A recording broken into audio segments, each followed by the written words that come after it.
Hi, I'm Movie Cat, and you are watching Fantastic Crap.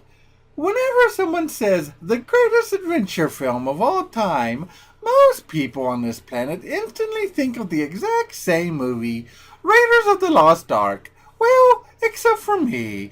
I think of Temple of Doom, because as far as I'm concerned, that is just one of the greatest movies, period, adventure film or not. But if Raiders of the Lost Ark is considered one of the greatest mainstream A-movie adventure films of all time, what would be the B-movie equivalent? What would be the greatest B-movie adventure film of all time? Well, that would be a no-brainer for me. King Solomon's Mines from 1985, of course. Though Raiders does have its roots firmly attached to B-movie formulas, it still maintains that A-movie structure to it. King Solomon's Mines, however, embraces its campy, cheesy, and silly B-movie side. Sadly, most people write King Solomon's Mines off as just another Raiders of the Lost Ark ripoff, and yes, the reason the film itself got made when it did was more than likely due to the success of Raiders.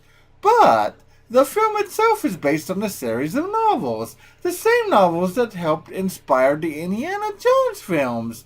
So I feel calling it a straight ripoff is a bit unfair, because the books were there first, and it was just a matter of time that they would be turned into films anyway. So this movie was pretty much always guaranteed to exist at some point. But why do I consider it the greatest B-movie adventure film of all time? Well, join me on an expedition of King Solomon's Mines, and I will show you just how much friggin' fun a so-called ripoff can be.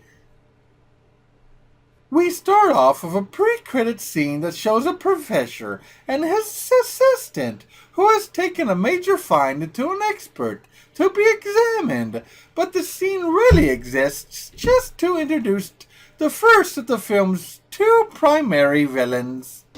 I shall need time. That is impossible, Professor Houston. Who the hell is this? You will translate it now. Hey, I know that guy. It's Indiana Jones's friend. Indy, there is something that troubles me. What is it? The Ark. Open this door! When it is translated.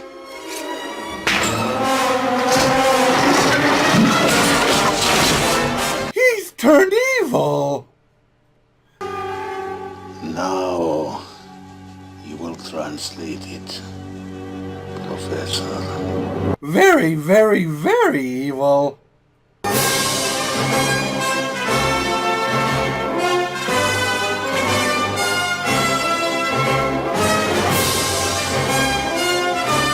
Wow, this theme music is kind of amazing. I love it. Also, man, Canon Incorporated sure did release so many awesome films. Their films can pretty much always be guaranteed for a great time. Also, another thing about this fantastic theme song, it's so awesome that even the Japanese video game show Game Center CX uses it from time to time in its episodes. 練習会になるわけですけども、あ、そうなんや。はい。希望挑戦ソフトとか何かありますか？あかんな、やっぱり女子供がやるソフトはダメですね。We are then introduced to our two main characters. Then why are we going this way? The shortest distance between any 2 points is a straight line. Miss Houston, trust me. It's a jungle out there. 10 seconds in, and the star himself is not taking the movie seriously. Oh, and that is Sharon Stone as his female sidekick there.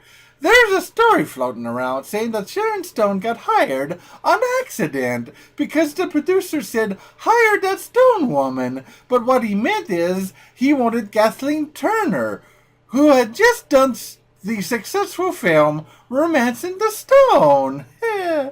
Though, also there's a conflicting story out there that says Kathleen Turner flat out turned down the role. Though I like to believe the first story is true because it's funnier. Now, another great note about Sharon Stone. It seems that she was very hard to work with, and a lot of the cast hated her. So one time, a bunch of them pissed in her shower. Oh, the glamour of Hollywood.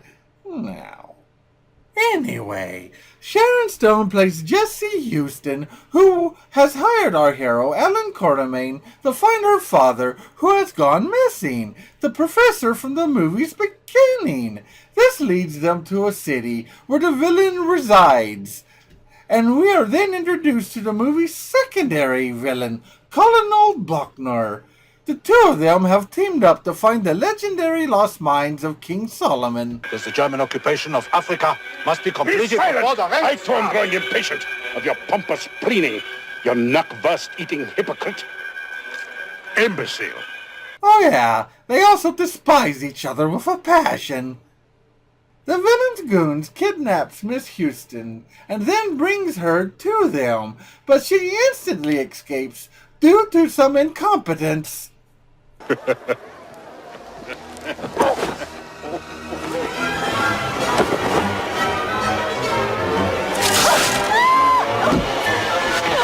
This starts a rip-roaring chase scene, which they manage to escape, and then manage to find the expert from the beginning of the film, and interrogate him with comedic fashion. I told you before I know nothing of him. Before you didn't have a gun pointed at your nose. Yes, it's coming back to me. Houston, you say? They find the body of the assistant, and then slapstick shenanigans happen. My statue! Oh my God!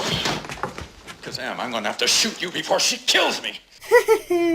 Yes, this humor is stupid, but it still highly amuses me. The guy then gets loose and gets to a gun and tries to kill them. I'll fix him. Thank you, Miss Houston. You took care of him, all right. This movie just started and it's already funny as heck. Quartermain lights a stick of dynamite and runs, but instead of running himself, the bad guy tries to find it and put it out before it blows up his shop. The other villains then arrive, and it seems our heroes are in a dead end. Coward. Seeing you dying is going to give me such pleasure, Quartermain. I've got it! Yeah, he got it all right. They escape, but the bad guys manage to instantly catch Quartermain again, but luckily, for some reason, he has a fake stick of dynamite to fool them with. I've got it!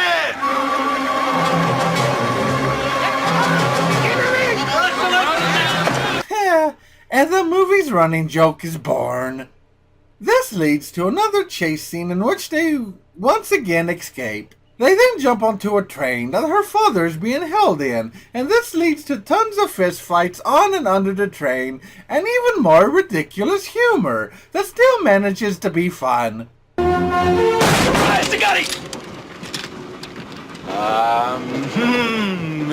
they're good, Junger. Very good, guys.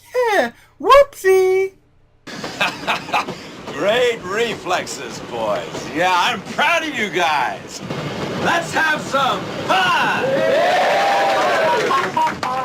I think at this point it is obvious that this movie is not taking itself seriously and it's just having loads of fun.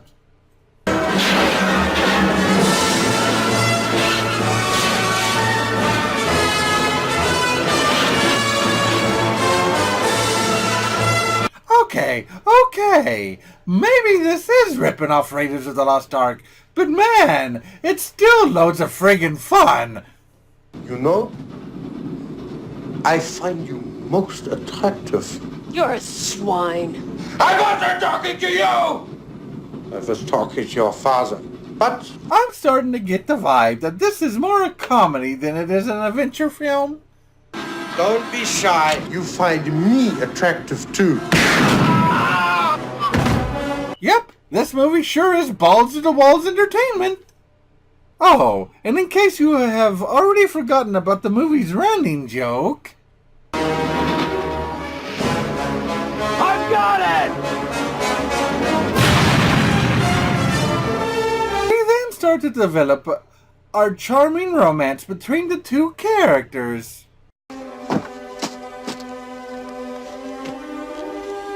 I don't believe in the mines, but I'm beginning to believe in you. That is actually a pretty good quote. They then hijack the plane and try to use it to escape, which leads to a lot of silly and wacky airplane hijinks and stunts. Where the devil has that Schweinhund gone?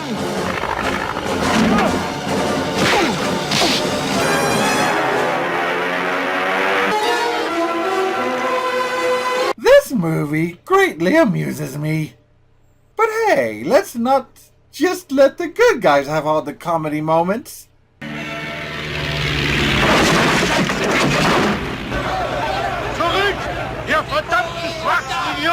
With a great understanding of German, that should certainly bring them back. But wait, there is more. That's all they can do, these primitive cannibals. Running away and eating people and running away. Whoa, what a fantastic quote. Have you ever seen the German army run away? Well, I ask you, have you? I'll show you. Yeah, maybe that was a little forced, but it was still pretty effective. They then get captured by a tribe of cannibals and get invited to dinner. Well, I don't need to die with dignity. I want to scream.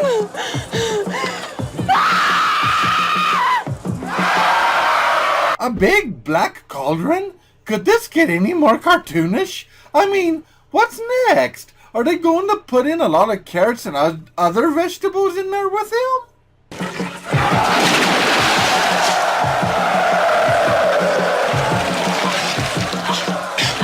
Not exactly my choice for a last meal. Ah, I was just kidding, movie.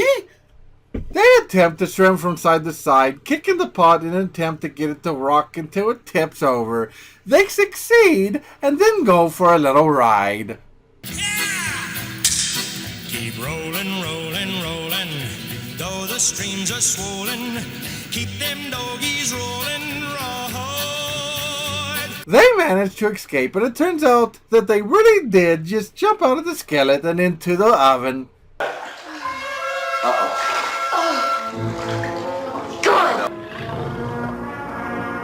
They manage to make it out and get saved by a tribe that lives in the trees and shows them a way to the mines. But then they get captured again by another tribe. This one is less friendly and is ruled by an evil old witch lady.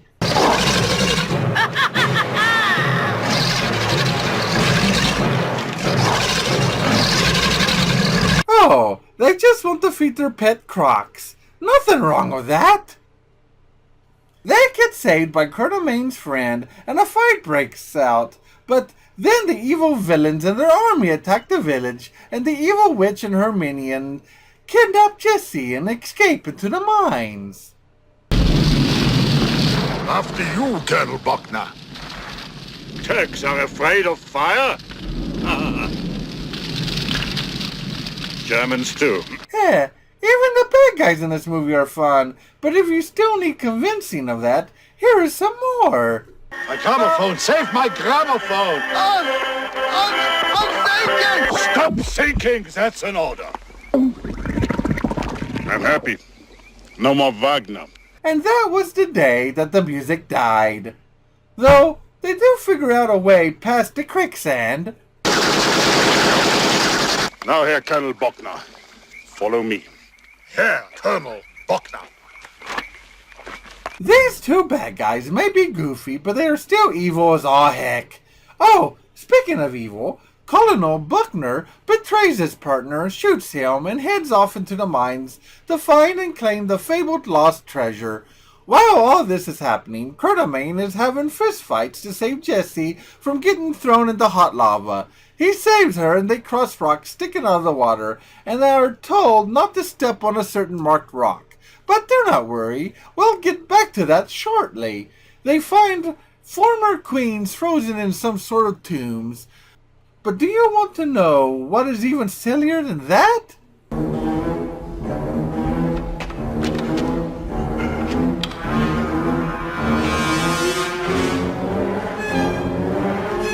Well, that has to be one of the worst looking giant spiders I have ever seen.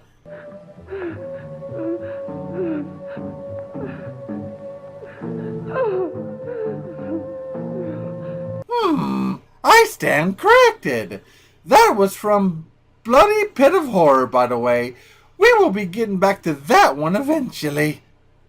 Anyway, the heroes find the fabled treasure and fall into the old, slowly lowering spiked ceiling trap.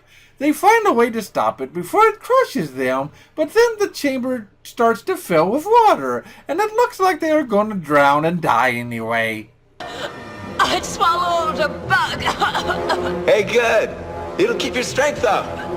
Oh, Quartermain, the only one that thinks your stupid jokes are funny is you. And also me. Meow. Colonel Buckner accidentally saves them, trying to get into the treasure chamber himself, and they get washed away. Buckner is not able to enjoy his new riches for long, though, because his partner returns alive due to wearing a bulletproof vest, and he is very angry. Oh, and you may have been wondering what happened to the witch.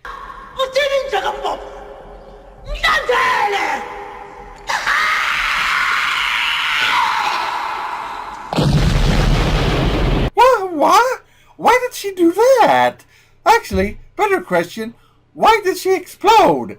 Has she been drinking nitroglycerin? The heroes try to escape, but they get confronted by Colonel Buckner, who demands that they give him all their treasure that they looted. Curtamain puts his on the marked rock that I mentioned earlier, and then when he goes to get them...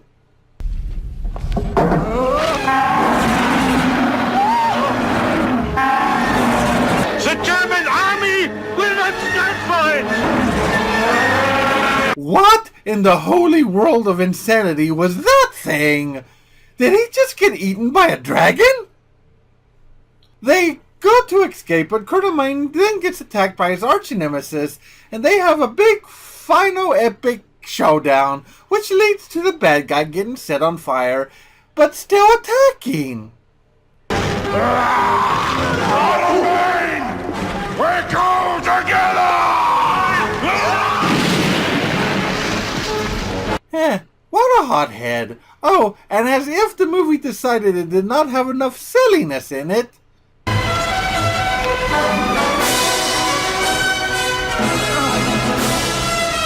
he pole vaults over lava.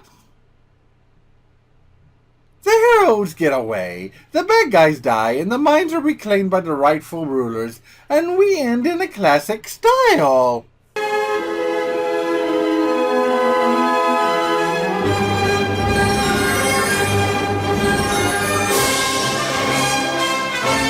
Was this movie horribly dumb? Yes. Was this beyond goofy and silly? Yes. Was this a rip-roaring fun ride full of fun characters and thrilling adventure? Heck yes! This is why I consider this the king of the B-movie action adventure films, and more proof that Cannon Group Incorporated was an awesome studio. I give King Solomon's Mines 9 hairballs out of 10. This movie was actually filmed back-to-back with a sequel, Alan Curtamain and the Lost City of Gold, and stars the same two leads, but it's not as good as this one. I actually felt that it was pretty dull and boring, which is very unfortunate. So, after that, there is really only one more thing for me to say. I got it!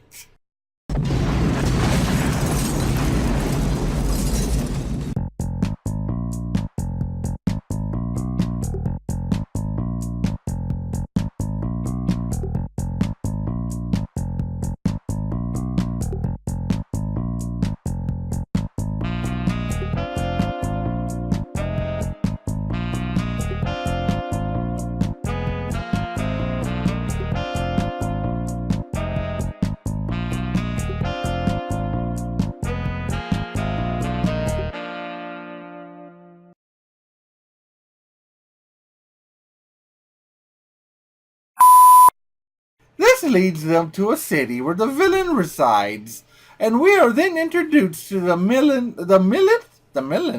What's a melon? Are they juicy like a melon? Not to step on a certain marked rock, but they're not By the way, that was from Bloody Pit of Horror. We'll begin with...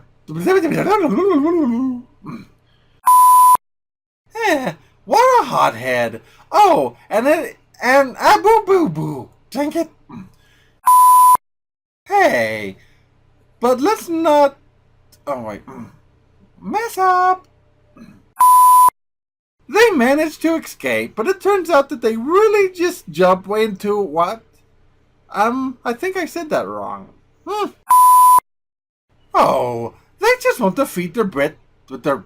What? Okay. Oh, they just want to feed their pet. Their pet. The word is pet. They get saved by... The script says they get saved by Curtimine's friend. Not they get saved by Curtimine's friend. Would you please write these scripts without the typos? Thank you very much.